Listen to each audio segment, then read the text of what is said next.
Hello friends, ಎಲ್ಲರಿಗೆ ನಮಸ್ಕಾರ. Kannada life ಸ್ಟೋರಿನಿಂದ ಪ್ರತಿಯೊಬ್ಬರಿಗೆ ತುಂಬ ಧನ್ಯವಾದಗಳು. Thank you so much. Last ಎಪಿಸೋಡಲ್ಲಿ ಹೇಳಿದ್ದು ಇವಾಗ ಕಂಟಿನ್ಯೂ ಮಾಡ್ತಾ ಇದ್ದೀನಿ. ನಿನ್ನ ಬಹಳಷ್ಟು ಗೆಳೆಯರ ನಿನ್ನನ್ನು ಇಷ್ಟಪಡುತ್ತಿರಬಹುದು, ಯಾಕೆಂದರೆ ನೀನು ಬಹಳ ಕಷ್ಟಪಡುವ ಮನುಷ್ಯನಾಗಿದ್ದಿ. ಆದರೆ ನೀನು ಜೀವನದ ಹೊಡೆತವನ್ನು ಹೊಡೆದೊಡಿಸಿಬಿಟ್ಟಿದೆ. ಹೃದಯದ ಆಳದವರೆಗೆ ಸಮರ್ಪಣೆಗೆ ಸಿದ್ಧನಿದ್ದೆ. ನಿಜಕ್ಕೂ ನೀನು ಗೆಲ್ಲಲು ಬಯಸುತ್ತಿದ್ದೆ, ಆದರೆ ಸೋಲುವ ಭಯ ಗೆಲ್ಲುವ ರೋಮಾಂಚನಕ್ಕಿಂತ ಹೆಚ್ಚು ಶಕ್ತಿಯುತವೆಂದು ಸಾಬೀತಾಯಿತು. ಹೃದಯದ ಒಳಗೆ ನಿನಗೆ ಮತ್ತು ನಿನಗೆ ಮಾತ್ರ ಗೊತ್ತಿದೆ ಏನೆಂದರೆ ನೀನು ಯಾವತ್ತೂ ಗೆಲ್ಲುವುದಕ್ಕೆ ಶ್ರಮಿಸಲೇ ಇಲ್ಲ. ನೀನು ಸುರಕ್ಷಿತವಾಗಿ ಆಡುವ ವಿಧಾನದ ದಾರಿಯನ್ನು ಹಿಡಿದೆ.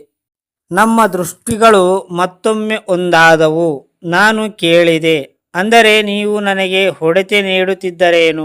ಕೆಲವರು ಹಾಗೆ ಹೇಳಬಹುದು. ಶ್ರೀಮಂತ ಡ್ಯಾಡ್ ನಗಾಡಿದರು.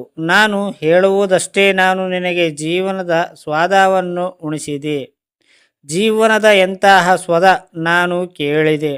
ನಿಜಕ್ಕೂ ನಾನೇನು ನಿರಾಶೆಯಲ್ಲೇ ಇದ್ದೆ, ಆದರೆ ಈಗ ನಾನು ಜಿಜ್ಞಾನಿಸುವ ಕಲಿಯಲು ತಯಾರಾಗಿದ್ದೆ. ನೀವಿಬ್ಬರು ಹುಡುಗರು ಮೊದಲನೆಯವರು ನನ್ನಲ್ಲಿ ದುಡ್ಡನ್ನು ಮಾಡುವ ಕಲೆಯನ್ನು ಕಲಿಸುವಂತೆ ಆಗ್ರಹಿಸಿದವರು. ನನ್ನಲ್ಲಿ 150 ಮಂದಿ ಕೆಲಸಗಾರರು ಇದ್ದಾರೆ.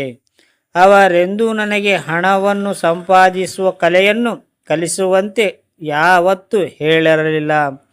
ಅವರು ನನ್ನಲ್ಲಿ ಕೆಲಸವನ್ನು ಮತ್ತು ಸಂಬಳ ಕೇಳುತ್ತಾರೆ, ಆದರೆ ಯಾವತ್ತೂ ಹಣವನ್ನು ಸಂಪಾದಿಸುವ ಕಲೆಯ ಬಗ್ಗೆ ಕೇಳುವುದಿಲ್ಲ.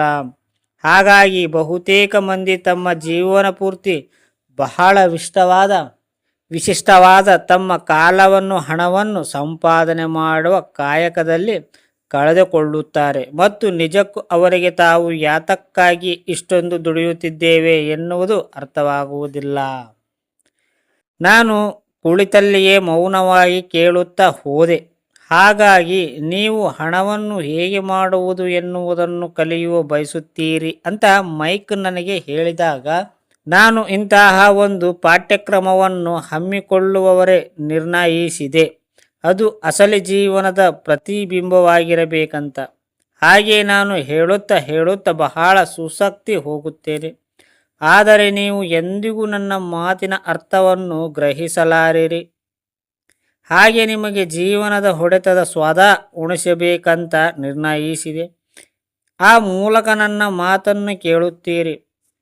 ನಾನು ಶ್ರೀಮಂತ ಡ್ಯಾಡಿನಿಂದ ಸತ್ಯವನ್ನು ಮತ್ತು ಬುದ್ಧಿಮಂತೆಯನ್ನು ಕಳಿಸುತ್ತಿದ್ದೇನೆ. ಜೀವನದ ಬಹಳಷ್ಟು ಇವೆ, ಅವು ನಮ್ಮ ನಿಯಂತ್ರಣದ ಹೊರಗಿರುತ್ತವೆ. ನಿಜಕ್ಕೂ ನನಗೆ ಯಾವುದಾದರ ಮೇಲೆ ನಿಯಂತ್ರಣ ಸಾಧಿಸಲು ಸಾಧ್ಯವೋ ನಾನು ಅದರ ಮೇಲೆ ನನ್ನ ಗಮನ ಕೇಂದ್ರೀಕರಿಸಲು ಕಲಿತೆ. ಅಂದರೆ ಸ್ವಯಂ ನನ್ನ ಮೇಲೆಯೇ. ಅಂದರೆ ಪರಿಸ್ಥಿತಿಯನ್ನು ಬದಲಾಯಿಸಬೇಕಾದರೆ ಮೊದಲ ನಾನು ಬದಲಾಗಬೇಕಾಗುತ್ತದೆ. ಅರ್ಥ ಆಯ್ತಾ ಫ್ರೆಂಡ್ಸ್? ಈ ಸ್ಟೋರಿ ಕೇಳಿದ ಪ್ರತಿಯೊಬ್ಬರಿಗೆ ತುಂಬ ಧನ್ಯವಾದಗಳು.